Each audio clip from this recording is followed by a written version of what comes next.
initiatives en or, des initiatives en Nord-Pas-de-Calais, il en existe et on en connaît. Je repars à la découverte de ces nombreuses initiatives alternatives qui existent autour de moi pour en découvrir d'autres que je ne connaissais pas, pour en découvrir davantage. Comment m'est-il possible de vivre autrement ? Je commence par me mettre à la recherche d'une manière de me nourrir. Je découvre la première initiative en allant interroger les jardins de Cocagne. J'ai eu un peu de soucis pour m'insérer dans la vie active. J'étais au RMI pendant un moment. Et c'est ma référente RSA qui m'a fait connaître le jardin, qui m'a proposé de différentes offres. Et celle-là qui a attiré plus particulièrement mon attention. Donc ensuite, j'ai contacté Jean-Louis Poilion, le directeur de l'association. Il m'a reçu pour un entretien et finalement, il a accepté de m'embaucher. Alors, les jardins de Cocagne, c'est une longue aventure de plus de 20 ans. Il y en a aujourd'hui 120 en activité en France.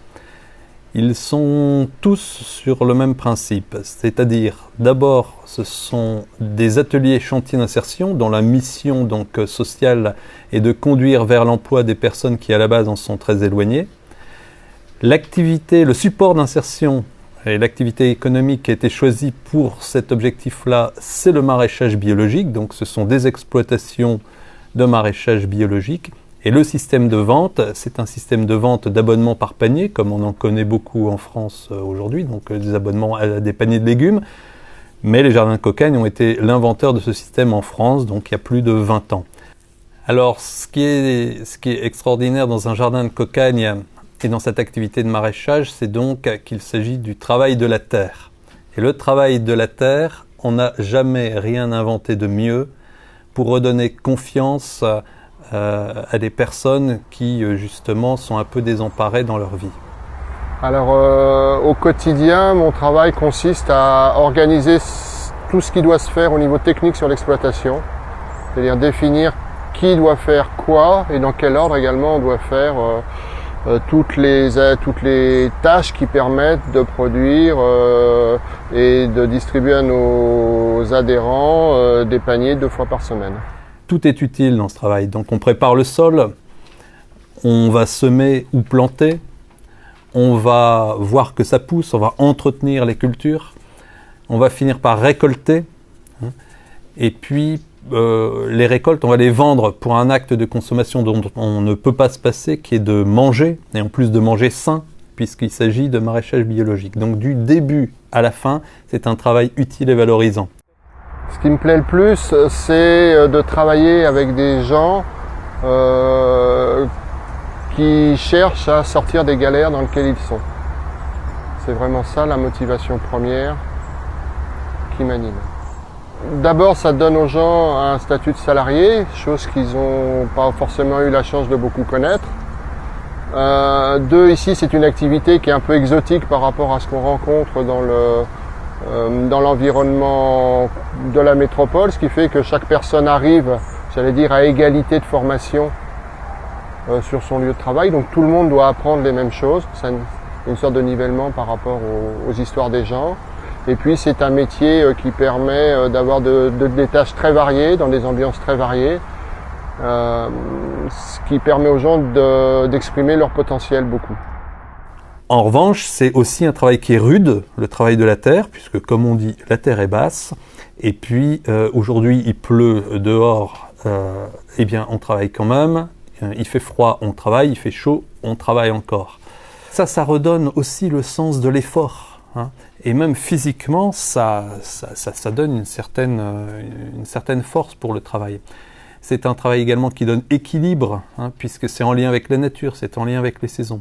Donc vraiment, pour redonner encore une fois confiance aux personnes, leur redonner des habitudes de travail saines, c'est un support donc excellent.